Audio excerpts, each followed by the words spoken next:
आता पाहूया टॉप 9 राजकीय बातम्या।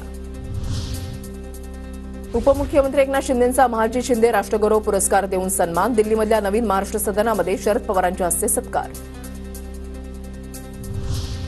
राज्यसभेत प्रफुल्ल पटेल आणि सुनेत्रा पवारांची जुगलबंदी। सभागृहामध्ये बोलण्यावरून दोघांमध्ये जुगलबंदी। पीठासीन सभापती म्हणून सुनेत्रा पवारांनी वेळ संपल्याचं सांगितलं। 10 मिनिटांनंतर पटेलांना खाली बसण्यास सांगितलं। ठाकरेंच्या शिवसेनेमधील नेत्यांनी घेतली मुख्यमंत्री फडणवीसांची भेट। बाळासाहेब ठाकरे स्मारक समितीच्या अध्यक्षपदावर आदित्य ठाकरेंना कायम ठेवण्याची मागणी। फडणवीसांनाही सकारात्मक प्रतिसाद दिल्याची सूत्रांची माहिती। तुमच्या पक्षाकडून तुम्हालाच हिमालयामध्ये पाठवण्याची व्यवस्था। तुषार भोसलेंकडून भुजबळांच्या वक्तव्याचा समाचार। हिमालयामधल्या साधू संतांचा काय उपयोग, भुजबळांनी केलं होतं वक्तव्य। बीड जिल्ह्यामध्ये आणखी 127 शस्त्र परवाने जप्त। आतापर्यंत 310 शस्त्र परवाना धारकांना दणका। सरपंच संतोष देशमुख हत्या प्रकरणानंतर पोलीस प्रशासन सतर्क।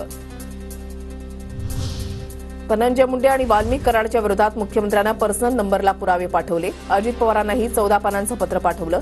कॅबिनेटमध्ये चौकशी लावणं गरजेचं। धनंजय मुंडेंच्या राजीनाम्यावर अंजली दमानी यांची प्रतिक्रिया। संतोष देशमुख हत्या प्रकरणामध्ये आरोपींना फरार करण्यात पोलिसांचा सहभाग। नव्या सीसीटीव्हीवरून दमानी यांना शंका। पोलिसांकडून नीट चौकशी होत नसल्याचाही आरोप झाला की राजीनामा घेणं काँग्रेसची चुकीची प्रथा। भाजप खासदार अशोक चव्हाणांची काँग्रेसवर टीका। माझ्यावरही आरोप झाल्यानंतर काँग्रेसनं राजीनामा घेतला। चव्हाणांची प्रतिक्रिया। मध्ये सुद्धा जी प्रथा होती ती फार चुकीची राहिली असं माझं व्यक्तिगत मत तेव्हाही होतं आणि आजही आहे। राजकारणापोटी कोणाला बदनाम करण्याकरता राजीनामा घेण्याचं सत्र जे काँग्रेसच्या काळात होतं ते फार चुकीचं आहे। जरांगे पाटील वापरत असलेली गाडी वाळू माफियांची। ओबीसी नेते लक्ष्मण हाकेंचा जरांगेंवर आरोप। जरांगेंच्या आंदोलनाला वाळू माफियांचा सपोर्ट। वाळू माफियांचा आका कोड याचा शोध घेतला पाहिजे, हाकेंची प्रतिक्रिया। आता परत मला वाटतं या महाराष्ट्रामधला बिनीचा शब्द आहे तर या आकाचा शोध घेतला गेला की या माफियांना शिक्षा झाली पाहिजे।